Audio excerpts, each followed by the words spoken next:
Mi nombre es Isabel Vargas. Tengo 32 años. El domingo pasado, mi suegra deslizó un sobremanila por encima de la mesa del comedor, miró a mi marido y dijo, creo que necesitas ver esto. Había sometido en secreto a nuestra hija de 3 años a una prueba de ADN. Esperaba que los resultados destruyeran mi matrimonio. Lo que no esperaba era que esos mismos resultados la destruirían a ella. Pero esto es lo que ninguno de ellos sabía. Ni mi marido, ni su hermana, ni siquiera su padre. Yo había descubierto la prueba 2 semanas antes de esa cena. Y lo que hice durante esas 2 semanas lo cambió todo. Antes de llevarte al principio, por favor tómate un momento para darle me gusta y suscribirte. Dime en los comentarios, ¿desde dónde estás viendo esto ahora mismo y qué hora es? Me encanta leerlos. Ahora déjame llevarte atrás, 7 años atrás, al día en que conocí por primera vez a Carmen Montoya. Tenía 25 años. Alejandro y yo llevábamos 4 meses saliendo. Me llevó a casa de sus padres un sábado de octubre, y su madre abrió la puerta como si estuviera recibiendo una declaración oficial. No me abrazó. Me estrechó la mano. Apretón firme, ojos ya analizando. Los primeros 30 minutos fueron bien. Cocido madrileño, conversación trivial, Eduardo contando una historia sobre cómo renovó el garaje. Lo suficientemente normal. Pero entonces Carmen dirigió la conversación como dirigía todo, en silencio y con propósito. Entonces, Isabel, ¿dónde creciste? Le conté. Carabanchel, un pequeño piso. Mi madre era enfermera pediátrica. ¿Y tu padre? Dejé el tenedor. Se fue cuando tenía 6 años. Carmen asintió despacio. Se tocó el pendiente de perla. Ese pequeño gesto ensayado que vería 1000 veces a lo largo de los siguientes 7 años. Lo giró una vez entre el pulgar y el índice, luego sonrió. Eso debió de ser difícil. Lo dijo de la manera en que la gente dice interesante cuando en realidad quieren decir anotado. Más tarde en el coche, Alejandro dijo, ¿le has caído bien? Yo dije, sí. Él se rió. Yo no. Lo que noté esa noche, y lo que archivé sin entenderlo todavía, era cuánto necesitaba Carmen saber de dónde venían las cosas. No solo yo, todo. Le preguntó a Alejandro por el vino, dónde se había elaborado, quién lo había recomendado. Inspeccionó la etiqueta antes de servir. Era una mujer que rastreaba los orígenes. No sabía entonces que esta cualidad un día sería utilizada en contra de mi hija, pero recuerdo pensar, es alguien que lleva la cuenta. Alejandro y yo nos casamos el junio siguiente. Ceremonia pequeña, 40 invitados, una finca con vistas al Mediterráneo cerca de Valencia. Mi madre voló desde Sevilla. Carmen vistió de crema, lo cual mi dama de honor dijo que era una jugada de poder. A mí no me importó. Me estaba casando con un buen hombre. El primer año fue tranquilo, de la manera en que a menudo lo son los matrimonios nuevos. Alquilamos un piso en Getafe, a 40 minutos de Carmen y Eduardo. Suficientemente cerca para las fiestas. Suficientemente lejos para respirar. Excepto que Carmen no creía en el espacio para respirar. Aparecía sin avisar. Los martes principalmente, a veces los jueves, entraba por la puerta lateral. Le habíamos dado una llave para emergencias, y reorganizaba lo que tuviera a su alcance. El especiero, el armario de los abrigos. Una vez reorganizó mi armario de ropa de cama y dejó una nota, las toallas por colores, más fácil de encontrar.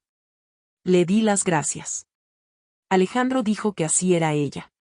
Sofía, la hermana menor de Alejandro, visitaba los fines de semana. Tenía 24 años entonces, todavía viviendo con Carmen, todavía orbitando a su madre como un satélite sin trayectoria propia. Cada visita terminaba igual. Sofía se iba, y para esa misma tarde, Carmen llamaba a Alejandro con comentarios sobre nuestra casa, nuestras comidas, nuestros planes. Yo no decía nada. Era nueva en la familia. Todavía estaba aprendiendo las reglas. Una noche en la Navidad, Carmen levantó su copa. Por Alejandro, dijo. Miró alrededor de la mesa. Eduardo, Sofía, la tía Pilar, el tío Rodrigo. Luego sus ojos aterrizaron en mí exactamente un segundo. Alejandro podría haber tenido a cualquiera. A cualquiera. La mesa se rió. Yo sonreí. En algún lugar de mi pecho, Un pequeño instrumento preciso hizo su primera medición. Luna nació un miércoles de marzo, 2 años después de nuestra boda. 3,5 kilos. Salió llorando, lo cual la enfermera dijo que era una buena señal. Su cabello era oscuro, casi negro. Carmen la tuvo en brazos en la habitación del hospital y dijo, se parece exactamente a como era Alejandro de pequeño. Había calidez en ello. Calidez real. Por un momento, pensé, quizás esto es lo que nos une. Ese momento duró unos 6 meses. A los 6 meses, el cabello de Luna comenzó a cambiar. No todo a la vez. Mechón a mechón, como el otoño que llega. El castaño oscuro se aclaró hasta el rojizo. El rojizo se iluminó hasta el cobrizo. Y para su primer cumpleaños, mi hija tenía una cabeza llena de rizos de color rojo fresa que atrapaban la luz como pequeñas llamas. Yo lo encontraba precioso. Mi madre tenía el mismo cabello. Su abuela antes que ella. La genética no era un misterio para mí. Pero Carmen no veía genética. Veía un problema. Qué curioso, dijo en la fiesta del primer cumpleaños de Luna, sosteniendo un rizo entre los dedos como alguien que sostiene una pieza de evidencia. Pelo rojo. Miró a Alejandro, me miró a mí, volvió a mirar a Alejandro. ¿De dónde viene eso? Le expliqué. Gen recesivo, la línea materna de mi familia. A veces salta generaciones. Carmen sonrió la sonrisa del pendiente de perla. HM. Curioso, porque el pelo rojo no es propio de la familia Montoya. Lo dijo con ligereza. De la manera en que se menciona una grieta en los cimientos. No alarmante, simplemente factual, simplemente algo que probablemente debería examinarse. Nadie en la fiesta respondió, pero yo lo oí, y sabía con la certeza de alguien que lee el lenguaje corporal por oficio, que llevaba tiempo pensando en esto. Durante el año siguiente, las cosas cambiaron. No fue dramático. Nada de lo que hacía Carmen era nunca dramático al principio. Era metódica. Plantaba semillas de la manera en que alguien echa sal en una carretera antes de una tormenta. Capas finas y deliberadas que no sientes hasta que pierdes el equilibrio. Los comentarios sobre el cabello de Luna se convirtieron en rutina. No en cada visita, pero con suficiente frecuencia. Tiene un aspecto tan peculiar. Nadie de nuestra familia tiene esa coloración. ¿Tienes familia vasca? Quizás eso lo explica. Empecé a llevar la cuenta. 14 comentarios en 6 meses. Escribí las fechas en un pequeño cuaderno que guardaba en el cajón de la mesita de noche. Hábito profesional. En mi trabajo como fisioterapeuta, documentaba todo. Patrones de comportamiento, hitos motores, desencadenantes sensoriales. La documentación era la manera en que yo entendía el mundo. Sofía amplificó la campaña desde su propio canal. Publicó una foto de Luna en Instagram. Rizos rojos, mono verde, de pie en el jardín de Carmen con el pie de foto, tiene un aspecto tan peculiar. Me pregunto de quién lo habrá sacado. Emoticono de carita sonriente. 1400 me gusta. Se lo enseñé a Alejandro. Él se encogió de hombros. Sofía es así. La familia extendida comenzó a mirarme de manera diferente. El hermano de Eduardo, Rodrigo, evitaba el contacto visual en las barbacoas. La prima Elena, que siempre había sido cariñosa, dejó de mandar mensajes. Y la tía Pilar, la hermana mayor de Carmen, empezó a observarme de la manera en que observas a alguien a quien estás esperando pillar. Nada de esto se dijo en voz alta. Ese era el objetivo. Carmen no estaba construyendo un caso con palabras. Lo estaba construyendo con silencio. La clase de silencio que llena una habitación de sospechas de la manera en que el humo llena una casa antes de que alguien vea el fuego. Lo sentía. Simplemente no podía demostrarlo todavía. El incidente del vaso con pajita ocurrió un martes de abril. Alejandro tenía una reunión de obra a 2 horas al norte. Yo tenía un turno tarde en el hospital. Un niño de 7 años con una lesión medular necesitaba tiempo de sesión adicional, y yo no podía decir que no. Carmen se ofreció a cuidar a Luna. La dejé a las 10 de la mañana, le preparé la bolsa, merienda, pañales, su elefante de peluche favorito, y el vaso rojo con pajita que llevaba usando desde los 18 meses. Cuando recogí a Luna a las 6, el vaso había desaparecido. Ah, Esa cosa tan vieja, dijo Carmen. La tiré. Parecía gastada. No estaba gastada. La había comprado 3 semanas antes. No insistí. Le di las gracias, cargué a Luna en la sillita del coche, conduje a casa. Pero algo más llamó mi atención esa tarde. Cuando pasé por la cocina de Carmen para coger la chaqueta de Luna del mostrador, vi una bolsa de plástico pequeña sobre la mesa. Del tipo que usas para guardar aperitivos o para guardar evidencias. Carmen se movió rápido. La agarró y la metió en un cajón antes de que pudiera leer la etiqueta. Solo estoy organizando, dijo. Y sobre su escritorio en el pasillo, parcialmente visible detrás de una pila de correo, vi un sobre manila, grueso, sellado, con una dirección de remitente que no pude terminar de leer. No lo conecté todo esa noche. El vaso, la bolsa de plástico, el sobre, eran piezas de un rompecabezas sin imagen. Fui a casa, bañé a Luna, le leí un cuento y me dormí. Pero mi cerebro, esa parte de mi entrenada para detectar patrones en niños que no podían decirme qué les pasaba, esa parte ya estaba trabajando. En el trabajo era otra persona, no una persona diferente, sino una versión más completa de la misma. En el mundo de Carmen, era callada, cuidadosa, siempre adaptándome. En el hospital, estaba tranquila porque así lo elegía. Hay una diferencia. Mis pacientes esa primavera incluían a un niño de 4 años llamado Mateo, que había nacido con parálisis cerebral. Su mano izquierda se curvaba hacia adentro, la derecha sobrecompensaba. Conseguir que sujetara un lápiz de colores era un proyecto medido en milímetros y meses.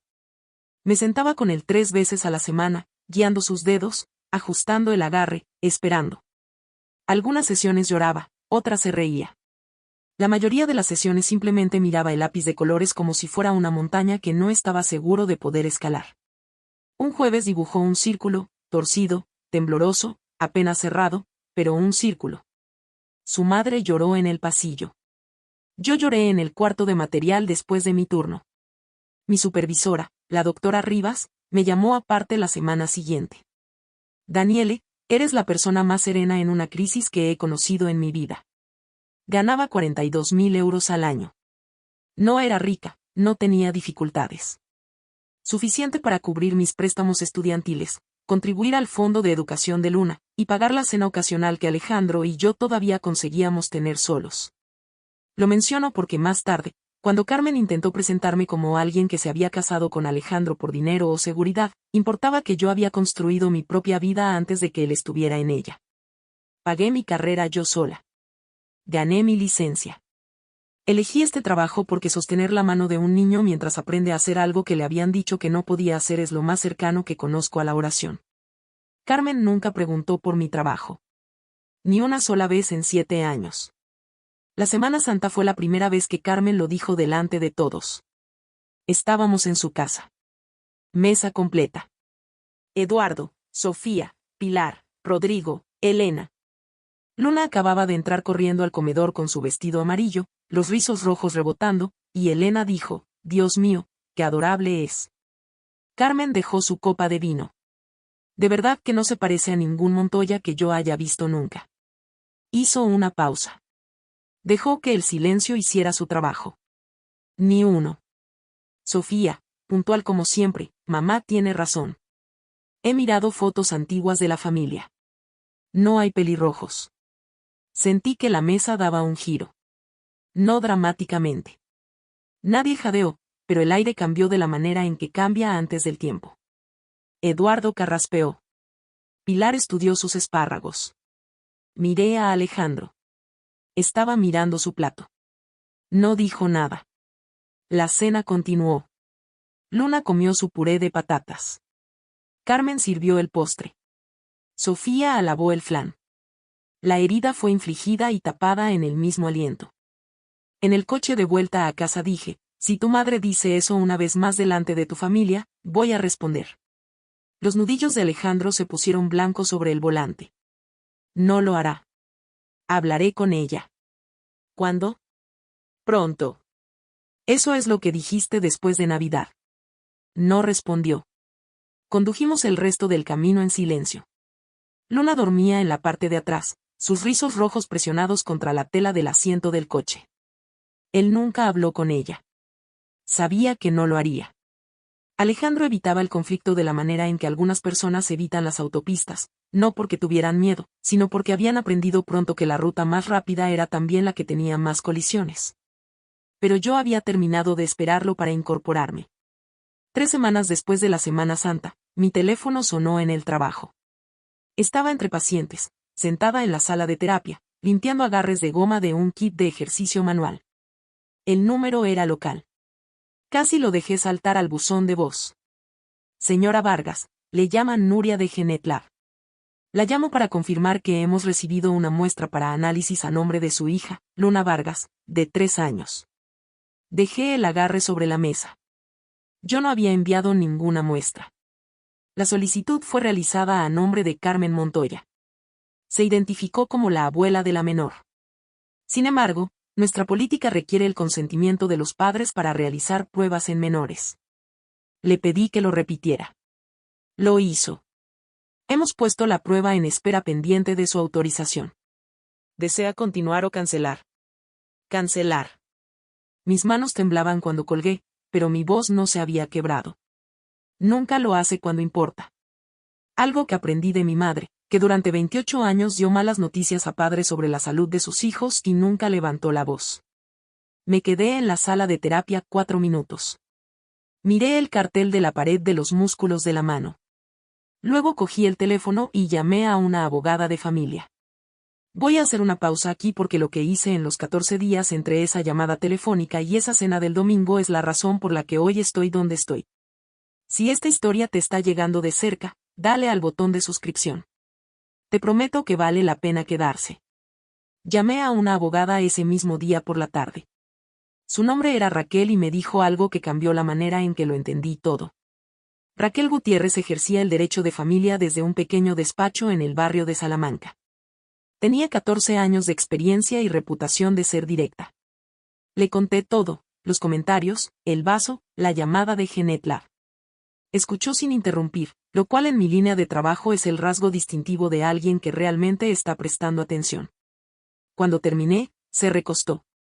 Según la legislación española vigente, un abuelo no puede autorizar pruebas genéticas en un menor sin el consentimiento expreso de un progenitor o tutor legal. Punto. ¿Entonces lo que hizo es ilegal? Es una violación de los derechos de privacidad de su hija y potencialmente accionable en sede civil. También puede vulnerar los términos del servicio de laboratorio. Hizo una pausa. ¿Falsificó su consentimiento en el formulario de solicitud? No lo sé. Lo averiguaremos. Raquel tomó nota. Mientras tanto, no la confronte. No le cuenten nada a su marido todavía. La miré. ¿Por qué no? Porque si le cuenta a Alejandro, él llamará a su madre.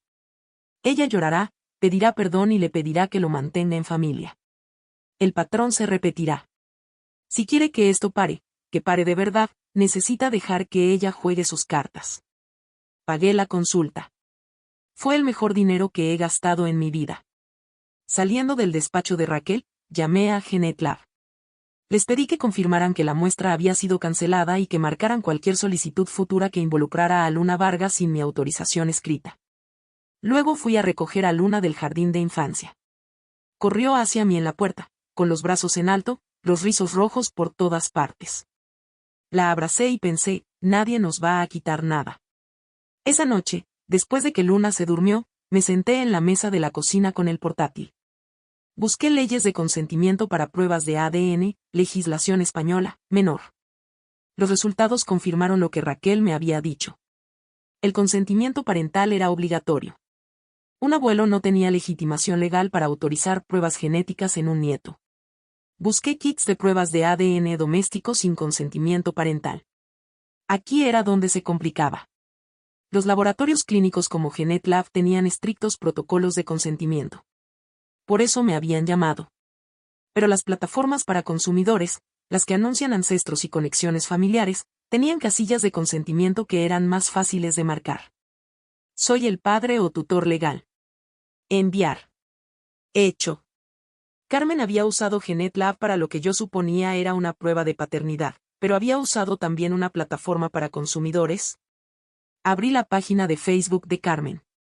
Raramente publicaba, pero Sofía la etiquetaba en cosas. Cenas familiares, fotos de Luna. Fui hacia atrás.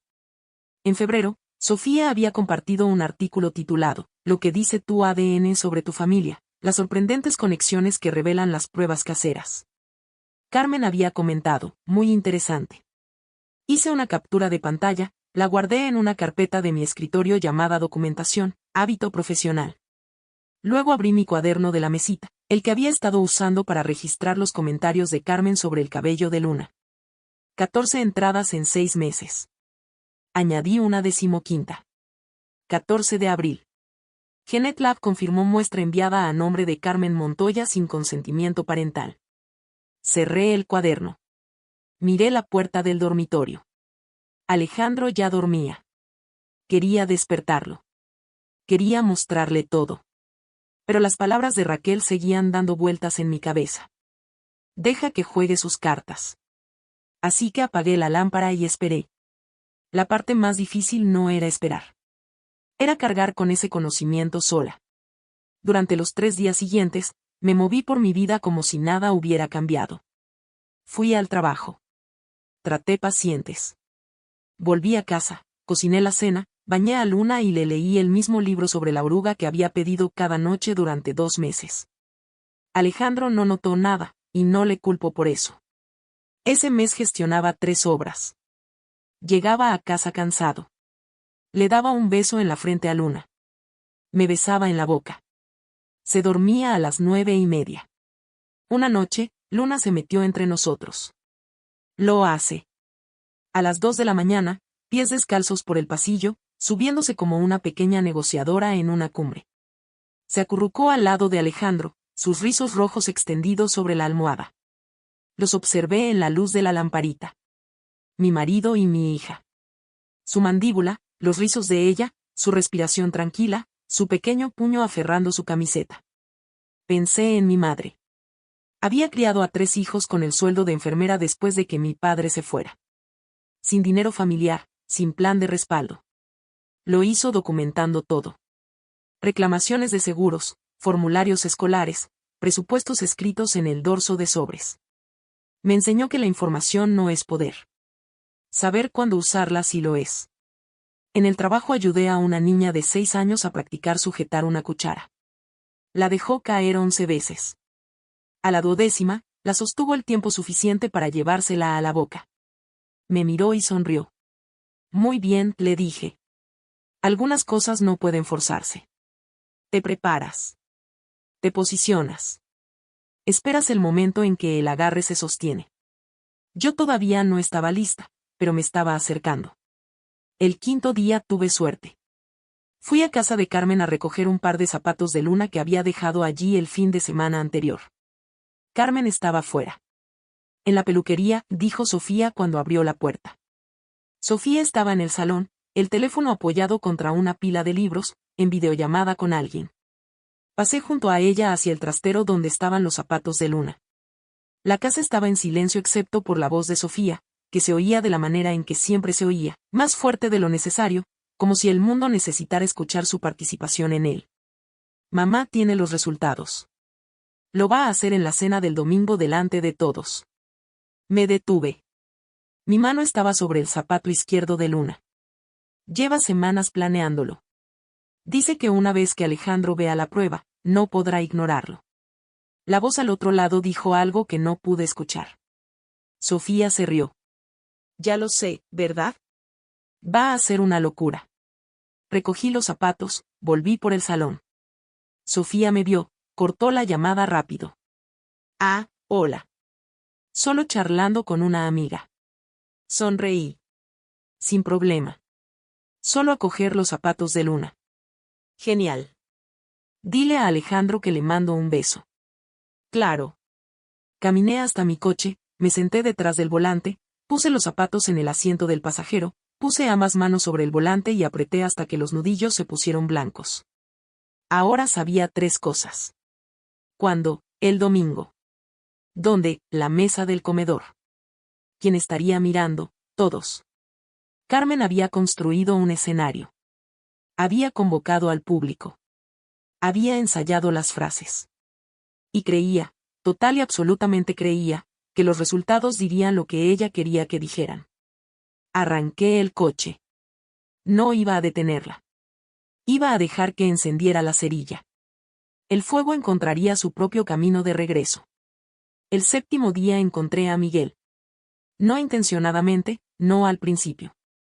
Intentaba entender cómo había funcionado el envío de ADN de Carmen en la plataforma para consumidores, la que había usado junto al laboratorio clínico.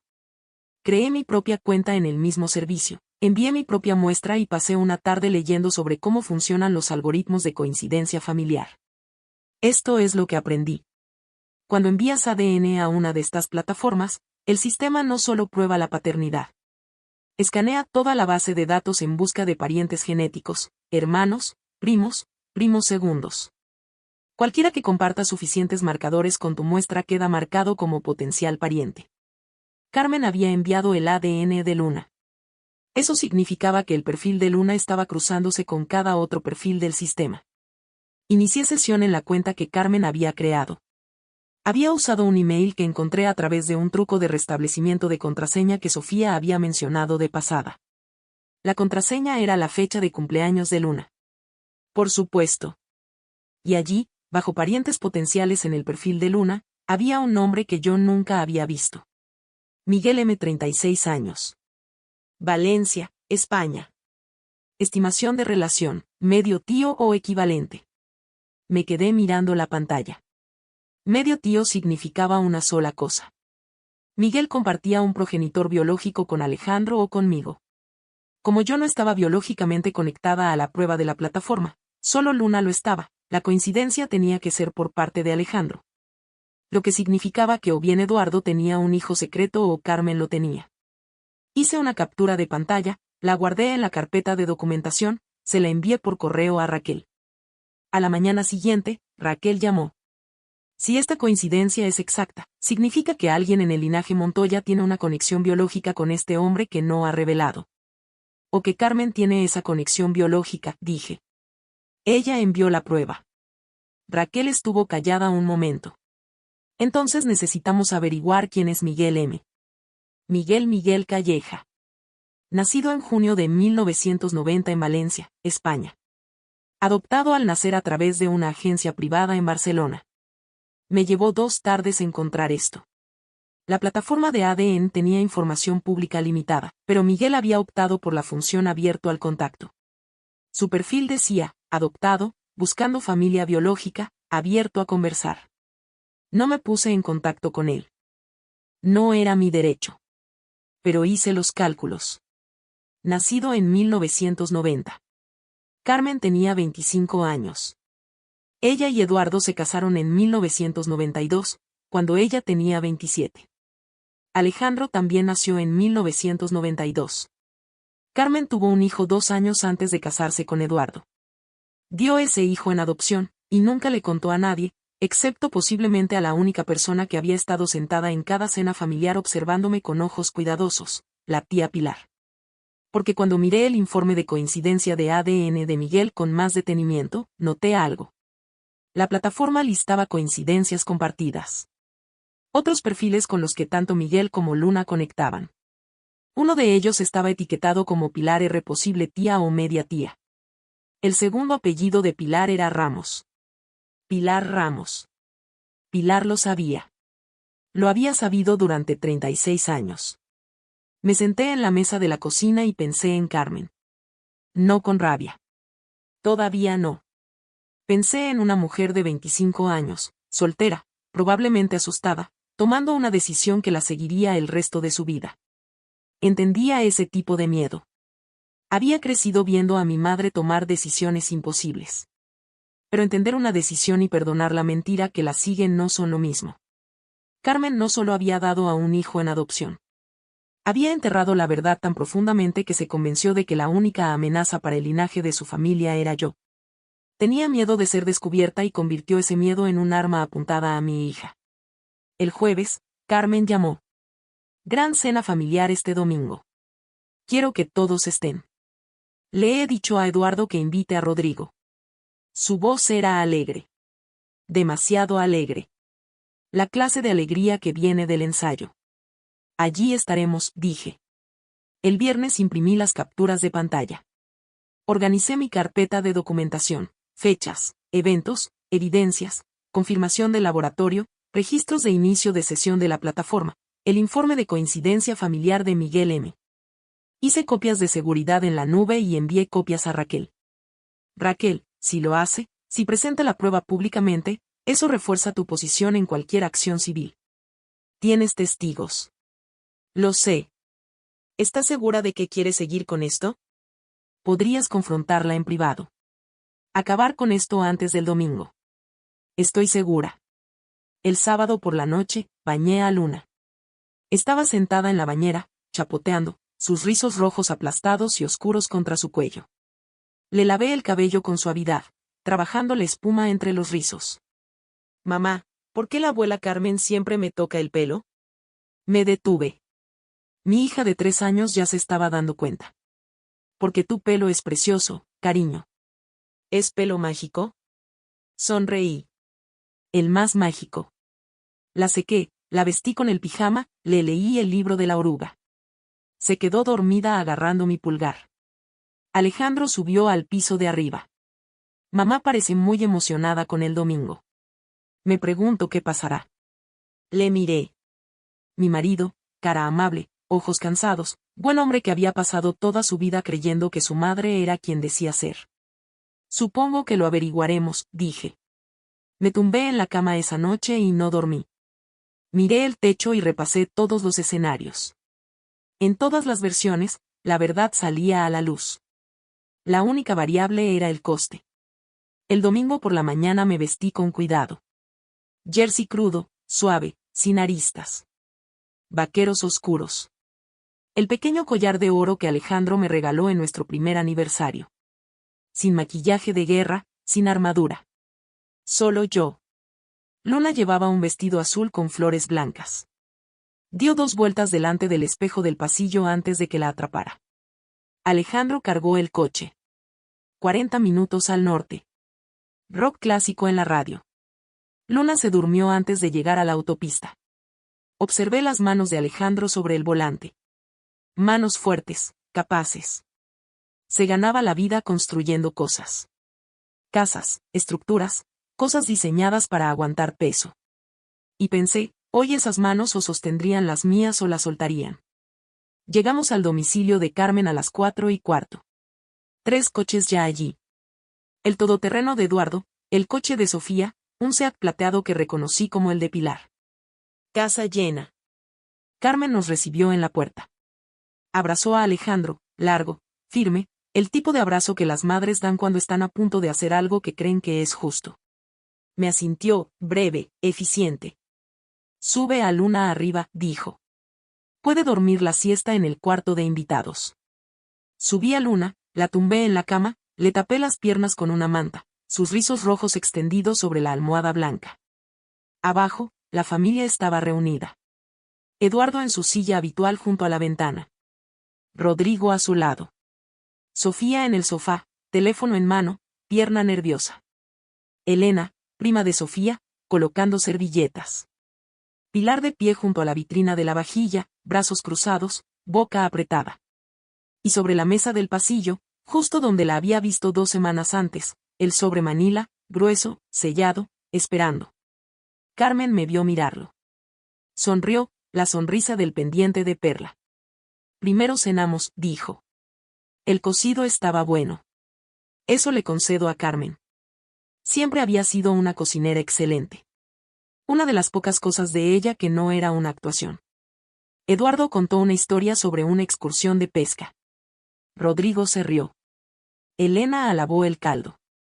Sonidos normales, cena normal, pero yo observaba las corrientes bajo la superficie. Sofía miraba el teléfono cada 30 segundos. No escribía mensajes, solo miraba la hora. Estaba contando el tiempo. Pilar sostenía el tenedor de la manera en que algunas personas agarran la barandilla de un puente. Apretón firme, ojos al frente. Comió casi nada. Carmen estaba sentada a la cabecera de la mesa. Sonreía a todos. Preguntó por el nuevo coche de Rodrigo. Rellenó el agua de Eduardo. Interpretaba la calma de la manera en que una actriz interpreta el duelo. Técnicamente perfecta, emocionalmente hueca. 20 minutos después, la conversación trivial había llegado a su fin. Eduardo estaba a mitad de una frase sobre el carburador cuando Carmen se puso de pie. Alisó su blusa, se colocó un mechón de cabello teñido de castaño detrás de la oreja, carraspeó. Antes del postre dijo, hay algo que quiero compartir con la familia. La mesa enmudeció. Eduardo dejó de hablar. Rodrigo bajó el tenedor. Elena miró a Sofía. Sofía miró al plato. Pilar cerró los ojos un instante. Solo un instante. El suficiente para que yo lo notara. Carmen fue al pasillo, volvió con el sobre Manila.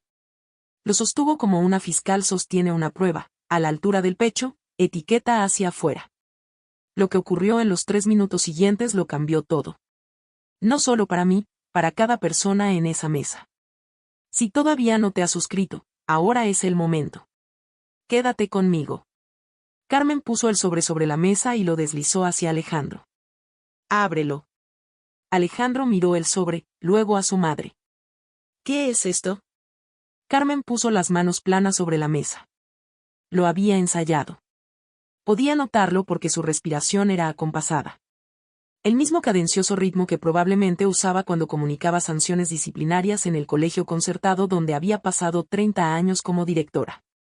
Es una prueba de ADN, dijo. De Luna. La sala se contrajo. Podía sentirlo. Las paredes acercándose, el aire rarificándose. Eduardo. Carmen, ¿qué diablos has hecho? Carmen no lo miró. Me miró a mí. Sin ánimo de ofender, querida. Pero esta familia merece la verdad. Mamá. La voz de Alejandro era grave. ¿Qué verdad? Mandé a hacer una prueba a Luna en privado porque quiero a esta familia. Porque esa niña. Señaló hacia el techo, hacia la habitación donde dormía nuestra hija, no parece una Montoya. Sofía se inclinó hacia adelante. Pilar miró su plato. La voz de Carmen subió media octava. Estaba llegando a la parte que más había ensayado. Lo he dicho antes y lo repetiré. El pelo rojo no es de la familia Montoya. Y creo que Alejandro tiene derecho a saber si esa niña es realmente suya. La frase aterrizó sobre la mesa como un ladrillo contra un cristal. Rodrigo se miró las manos. La boca de Elena se abrió, luego se cerró. Eduardo aferró el reposabrazos de su silla. Alejandro miraba fijamente el sobre. Sus manos estaban firmes, pero su mandíbula se movía de la manera en que lo hace cuando está decidiendo entre el silencio y algo irreversible. Ábrelo, repitió Carmen. Sonreía. Creía, verdadera y profundamente creía, que el contenido de ese sobre le daría la razón. Se equivocaba. Alejandro cogió el sobre, rompió el sello, sacó un fajo de páginas. 5 o 6 hojas impresas en papel con membrete de laboratorio. Leyó la primera página en silencio. Pasaron 15 segundos. Quizás 20. Lo suficientes para que Carmen desplazara el peso de un pie al otro. Lo suficientes para que Sofía dejara de respirar. Alejandro levantó la vista. Miró a Carmen. Es mía. Carmen parpadeó. ¿Cómo? Probabilidad de paternidad, 99,9998%. Levantó la página. Luna es mi hija. La sonrisa en la cara de Carmen no cayó. Se fracturó como el hielo en un parabrisas. Todavía en su lugar, pero ya sin sostenerse. Eso no puede ser correcto. Déjame ver. Extendió la mano hacia los papeles. Alejandro los retiró. No. Ya has hecho suficiente. Sofía, quizás el laboratorio cometió un error. Alejandro se giró hacia ella. Cállate, Sofía. Sofía se echó hacia atrás como si le hubieran dado un bofetón. En 34 años, Alejandro nunca le había hablado así. La mesa lo entendió. Algo había cambiado en él. Una puerta que había estado entornada toda su vida acababa de cerrarse.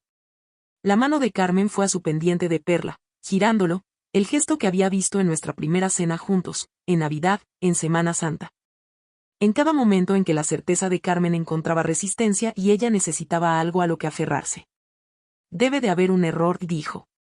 Su voz era más pequeña ahora. El pelo, la coloración, no tiene sentido. Alejandro dejó los papeles sobre la mesa. Me miró por primera vez desde que Carmen se había levantado. Había estado sentada al otro extremo de la mesa, todavía callada, manos cruzadas en el regazo, observando. Y ahora me tocaba hablar a mí. Los resultados son correctos, Carmen. Mi voz era firme, la misma que uso cuando un padre me pregunta si su hijo volverá a caminar algún día, tranquila, clara y cargando más peso que volumen. Lo sé porque llamé al laboratorio hace 2 semanas, cuando se pusieron en contacto conmigo para verificar el consentimiento parental. El consentimiento que usted nunca obtuvo. La sala vibró. No un sonido, una vibración. La que se siente en el suelo antes de que llegue el tren. Eduardo se inclinó hacia adelante. ¿Has analizado a nuestra nieta sin su permiso? Estaba protegiendo a esta familia. Según la legislación española vigente, dije, un abuelo no puede autorizar pruebas genéticas en un menor sin el consentimiento escrito de los padres. Su abogado puede explicarle los detalles si lo desea. El mío ya lo ha hecho. Lo dije de la manera en que documento las notas de evolución de un paciente. Factual, cronológico, sin adjetivos. La cara de Carmen pasó por 3 colores en otros tantos segundos, rosa, rojo, blanco. La mano le cayó del pendiente. Pero el laboratorio no debería, el laboratorio siguió el protocolo. Usted no lo siguió. Silencio. Sofía apretó los labios. Rodrigo miró a Eduardo. Eduardo miró a Carmen con una expresión que nunca le había visto. No enfado, no decepción. Algo peor. La mirada de alguien que se da cuenta de que no conoce a la persona que tiene delante. Dejé que el silencio aguantara. 1 segundo. 2. 3. Luego dije, pero eso no es lo más interesante de esos resultados. Todas las cabezas se giraron. Alejandro me miró. ¿Qué quieres decir? Sigue leyendo, dije. Página 4. Pasó la hoja de confirmación de paternidad, la página de metodología, la declaración de consentimiento, y llegó al informe de coincidencia familiar. Alejandro leyó en voz alta, despacio, de la manera en que lees algo que todavía no entiendes. Coincidencia familiar potencial. Miguel M. 36 años. Valencia, España. Estimación de relación, medio tío de Luna Vargas. Se detuvo, volvió a mirar la página, me miró, miró a Carmen. Medio tío. Lo dijo como si lo tradujera de otro idioma. Eso significaría que es o mi medio hermano o el medio hermano de Isabel. No es el mío, dije. Alejandro se giró hacia Carmen. Mamá, ¿quién es Miguel? La boca de Carmen se abrió. No salió nada. Sus manos apretaron el borde de la mesa. Su pendiente de perla, el que había estado tocando toda la noche, colgaba inmóvil. Incluso el gesto nervioso la había abandonado. No sé de qué. El tenedor de la tía Pilar chocó contra el plato. Se levantó. Traich, no. 2 palabras y la mesa lo entendió todo. Rodrigo, Pilar, siéntate. Eduardo se levantó despacio. Su silla chirriando sobre el parquet de madera. Un sonido que cortó el silencio como una hoja arrastrada por una piedra. Traich, responde a la pregunta. Los ojos de Carmen se llenaron de lágrimas. Miró a Pilar. Pilar negó con la cabeza. Un no pequeño y desesperado. Fue antes que tú, dijo Carmen. Su voz se quebró. No la grieta ensayada de una mujer interpretando vulnerabilidad. Una grieta real. Del tipo que surge cuando algo que ha soportado peso durante 36 años finalmente cede. Antes de tu padre. Tenía 25 años. No estaba preparada. Tuviste un hijo. La voz de Alejandro era plana. Era joven. Estaba tan asustada. Tuviste un hijo y nunca me lo dijiste. Ahora también estaba de pie. Nunca se lo dijiste a papá. La mano de Eduardo encontró el respaldo de la silla. La aferró de la manera en que se aferra a algo cuando el suelo ya no está firme. 36 años. La voz de Eduardo era tranquila. Llevamos casados 34. Carmen. Eduardo, por favor. Fue antes de nosotros. Estaba tan avergonzada. Le contaste a Pilar. La miró. Pilar seguía de pie, una mano sobre la vitrina. Pero no a mí. Eduardo. Estuviste asustada durante 36 años, Raish. La pregunta aterrizó y se quedó. Nadie se movió. Carmen lloró. Lágrimas de verdad esta vez. No del tipo performativo que utilizaba cuando Alejandro se olvidaba de llamar los domingos o cuando Sofía cancelaba planes. Estas eran las lágrimas de una mujer que ve cómo se desmorona una cimentación construida con silencio bajo el peso de su propio plan. Durante un momento, un pequeño y extraño momento, la vi. No a la Carmen que había pasado 7 años cuestionando el ADN de mi hija, sino a la chica de 25 años que se sentó en un hospital en Barcelona y firmó unos papeles y se alejó de un bebé al que no le estaban permitiendo quedarse. Entendía a esa chica. Mi corazón dolió por ella. Luego Carmen se limpió los ojos, enderezó la espalda y dijo, esto es culpa de Isabel. Lo ha sacado a relucir para humillarme. El momento de simpatía se evaporó como vapor en una ventana. Desaparecido. Alejandro dio un paso al frente. Mamá, Isabel no ha sacado nada a relucir. Tú encargaste la prueba de ADN. Tú planificaste esta cena. Tú deslizaste ese sobre por encima de la mesa. Cogió las páginas y se las tendió. Creo que necesitas ver esto. Lo dijo despacio. Las mismas palabras que ella había usado 20 minutos antes. ¿No es eso lo que dijiste? Pues lo hemos visto. Carmen se sentó, no en su silla. La rozó por el lado y se enganchó al borde. Pilar extendió el brazo. Carmen apartó su mano. Sofía lloraba. El rímel le marcaba surcos en ambas mejillas. Parecía menos la influencer de 29 años y más una niña que acababa de descubrir que las reglas de su mundo no eran las que creía. Yo no sabía lo de Miguel, dijo. Mamá, me dijiste que Luna no era de Alejandro. Me dijiste que tenías pruebas. Carmen estaba mirando la mesa. Alejandro intervino. Mamá, soy yo quien tiene el gen recesivo. Sacó el teléfono, deslizó el dedo por las fotos, encontró lo que buscaba y lo sostuvo hacia la mesa. Una fotografía antigua, tomada a principios de los 80 a juzgar por la ropa. Una joven de pie en un jardín, entornando los ojos bajo el sol. Tenía el pelo rojo. Encontré esto en el trastero el año pasado, dijo Alejandro. En una caja de fotos antiguas que me dijiste que eran de la tía Pilar. Eres tú, mamá. Con 19 o 20 años. Rodrigo se inclinó hacia adelante. Carmen, ¿eres tú? Tenías el pelo rojo. La mano de Carmen, la que siempre encontraba el pendiente de perla, colgaba a su lado. La levantó despacio, se quitó el pendiente, lo puso sobre la mesa. El pequeño pivote de oro chocó contra la madera. Empecé a teñirlo a los 19, dijo. Siempre lo odié. El pelo rojo que no era de la familia Montoya había corrido por las venas de Carmen desde su nacimiento. Lo había enterrado bajo 40 años de citas en la peluquería y un cuidadoso mantenimiento. Y luego, cuando su nieta nació con el mismo rasgo, no vio herencia. Vio exposición. Sofía me miró.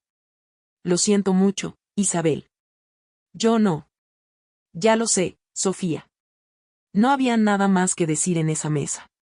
Eduardo recogió su chaqueta del respaldo de la silla. Se la puso despacio, de la manera en que hacía todo. Deliberado, metódico. Voy a dar una vuelta, dijo. No miró a Carmen. Alejandro, nosotros también nos vamos. Se giró hacia mí. Ve a por Luna. Subí. Luna seguía durmiendo. Los rizos rojos extendidos sobre la almohada blanca como pequeños ríos de cobre. La levanté con cuidado. Se removió, apretó la cara contra mi cuello y se tranquilizó. La bajé en brazos. El comedor se vaciaba. Rodrigo tenía el abrigo puesto. Elena estaba en la puerta de entrada, llaves en mano. Pilar estaba junto a la vitrina de la vajilla, paralizada, con los brazos rodeando su propio cuerpo. En la puerta de entrada, Carmen se puso delante de Alejandro. Tenía los ojos hinchados. Su cabello, ese castaño cuidadosamente teñido, de repente parecía equivocado, como un disfraz. Alejandro, por favor no te vayas así. Podemos hablar. Alejandro se detuvo, la miró. Tú no querías hablar, mamá. Querías actuar. Pilar lo intentó. Todos necesitan calmarse. Eduardo, ya junto a su coche, llamó sin darse la vuelta. Pilar, como digas una cosa más, llamo a mi abogado mañana por la mañana. La frase cayó sobre el porche como un mazo. Pilar enmudeció.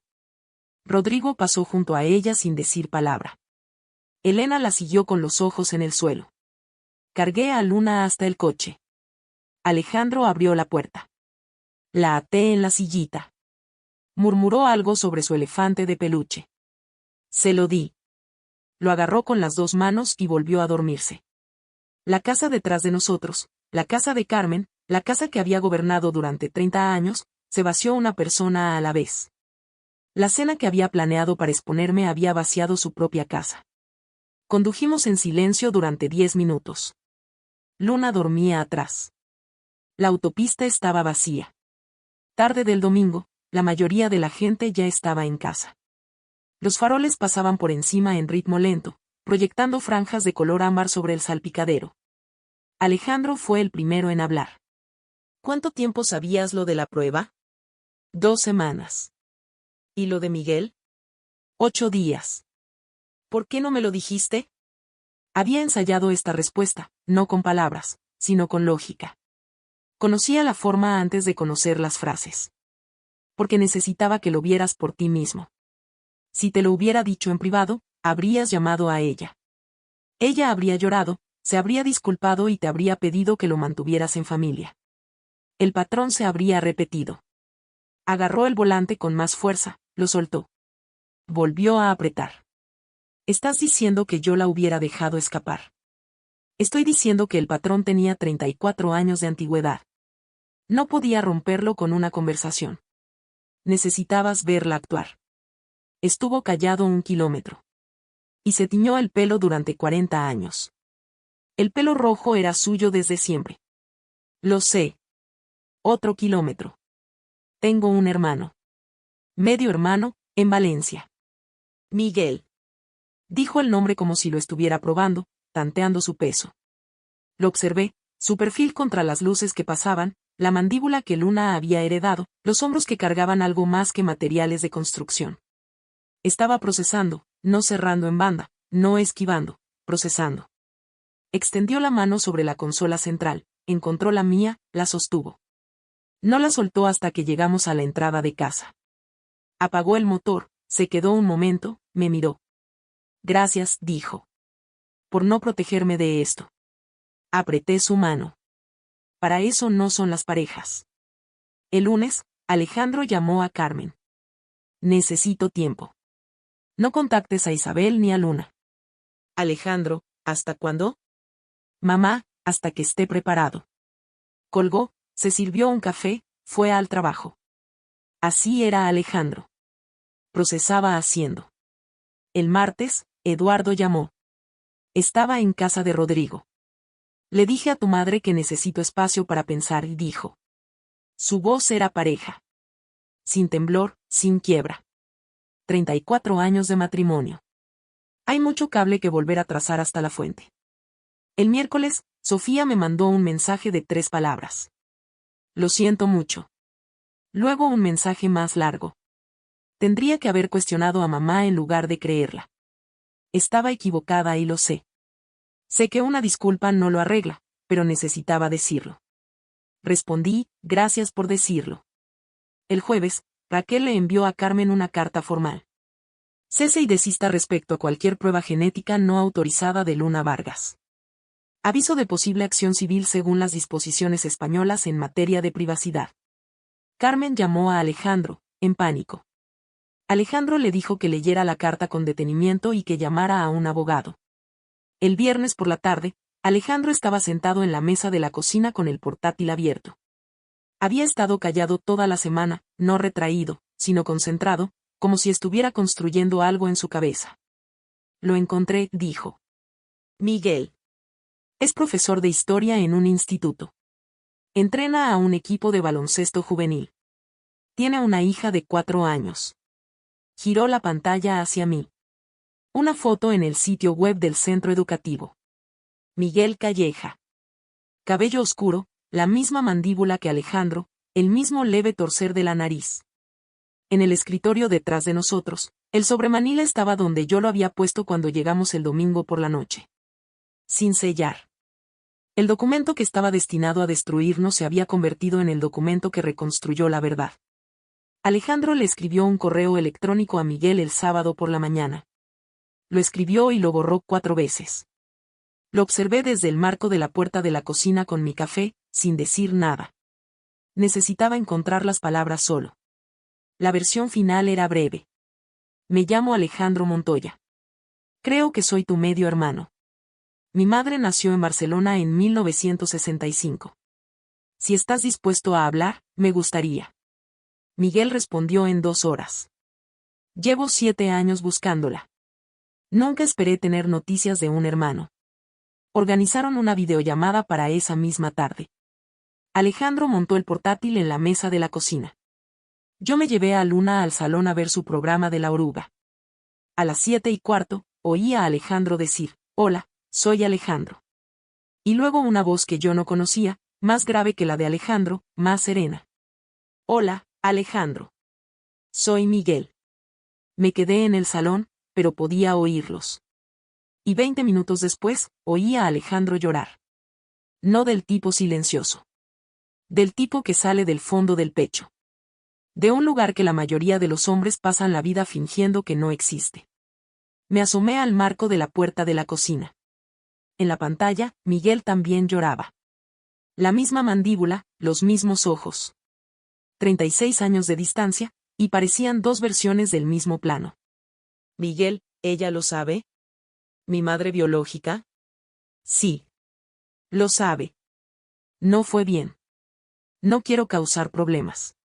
Solo quería saber de dónde vengo. Miguel, no eres tú quien causó los problemas. Tú no eres quien mintió. Luna tiró de mi mano. Mami, ¿por qué llora papá? La cogí en brazos. No llora, cariño. Está conociendo a alguien nuevo. 2 semanas después, Carmen vino a nuestra puerta sin avisar. El patrón antiguo, la misma entrada lateral, la misma suposición de que su presencia siempre era bienvenida, excepto que ahora la puerta lateral estaba cerrada con llave. Había cambiado el código. Llamó a la puerta. Abrí la puerta principal. Estaba en el escalón con un cardigan gris, los ojos enrojecidos. Con un aspecto 10 años más envejecido que la mujer que había deslizado un sobre por la mesa con la confianza de alguien que creía que estaba salvando a su familia. Necesito explicarme, dijo. Era joven. Mis padres me obligaron a darlo en adopción. Cargué con esta culpa durante décadas. Alejandro apareció detrás de mí. Entonces tendría que haberla gestionado con honestidad. En lugar de eso, la proyectaste sobre mi mujer y mi hija. Intentaba proteger. No estabas protegiendo a nadie, mamá. Estabas protegiendo tu secreto. Carmen me miró. Isabel, por favor.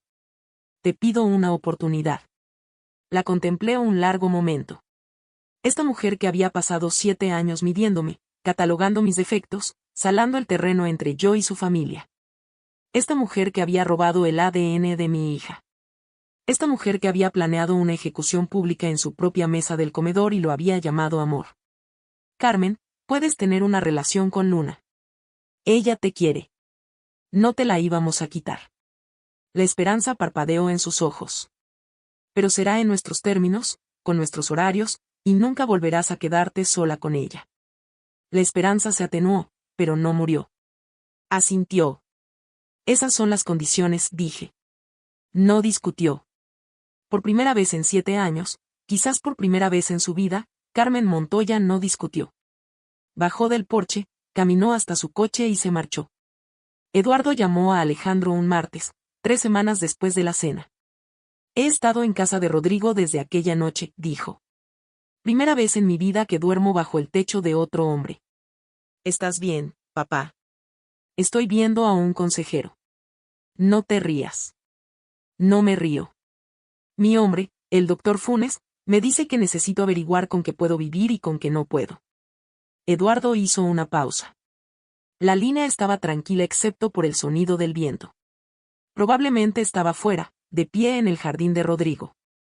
Puedo vivir con un error que cometió a los 25 años. La gente comete errores. Dios sabe que yo también los he cometido. Pero no puedo vivir con 36 años de silencio. Eso no es un error. Es una decisión tomada cada solo día. Alejandro no respondió.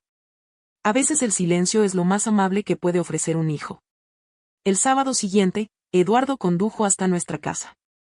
Trajo un camión de juguete que había hecho en el garaje de Rodrigo. Lijado a mano, pintado de rojo con ruedas de madera que giraban de verdad. Para mi nieta, dijo en la puerta. Luna lo vio desde el pasillo. Corrió. Abuelo Eduardo. Él la cogió en brazos y ella apretó la cara contra su camisa de franela, sus rizos rojos contra sus cuadros. La tuvo en brazos largo tiempo. Luego miró a Alejandro. Se parece a tu madre de pequeña, ¿sabes? Antes de que empezara a teñirse el pelo. Alejandro asintió. Lo sé. Eduardo dejó a Luna en el suelo. Ella rodó el camión por el porche haciendo ruidos de motor. Él observó con la expresión de un hombre que acababa de recablear su comprensión entera del pasado, trazando cada conexión hasta su origen. Encontrando cortocircuitos y puntos muertos y decidiendo qué circuitos todavía merecía la pena conservar. 6 meses después, Alejandro voló a Valencia a conocer a Miguel en persona. Se sentaron en un restaurante durante 4 horas. 2 hombres con la misma mandíbula, la misma nariz ligeramente torcida. 36 años de distancia entre ellos.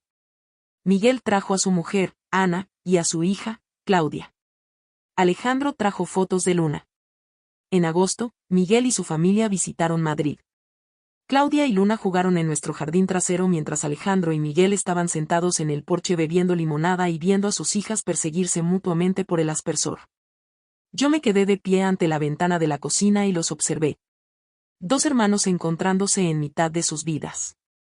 Carmen y Eduardo fueron a terapia de pareja. Eduardo volvió a casa tras 2 meses, pero estableció condiciones. Honestidad, transparencia total. No más cajones cerrados.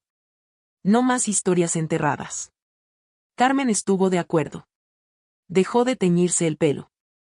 Le salía gris plateado ahora con trazas de rojo en las sienes. El fantasma de la chica que había intentado borrar. Sofía se disculpó formalmente.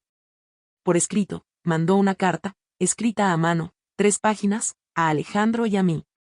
Era lo más honesto que había producido en su vida. La relación se estaba reconstruyendo despacio, de la manera en que se reconstruye todo lo que merece la pena conservar, una conversación honesta a la vez. La tía Pilar no fue invitada en Navidad. Nadie lo discutió. La ausencia habló con suficiente claridad. En el trabajo, ayudé a una niña de 5 años a dar sus primeros pasos con unas nuevas órtesis en las piernas. Se agarró a mis manos, empujó, y estuvo de pie 3 segundos antes de volver a sentarse. Su madre sollozó. Yo escribí en mis notas. La paciente se mantuvo de pie sin apoyo durante 3 segundos. Progreso dentro del rango esperado. Algunas cosas llevan tiempo, pero llegan. El sobre Manila está en un cajón de mi escritorio. Nunca lo tiré. No porque lo necesite, sino porque me recuerda que a veces el arma que alguien construye para destruirte es la misma arma que te libera. Esto es lo que sé ahora. Las personas que más duramente intentan exponer tus secretos son habitualmente las que tienen los secretos más grandes. Y la verdad real, no necesita un escenario ni un público ni un sobre Manila deslizado por la mesa del comedor. Solo necesita tiempo. Esta es mi historia. Una prueba de ADN, una mesa de comedor y un secreto de 36 años.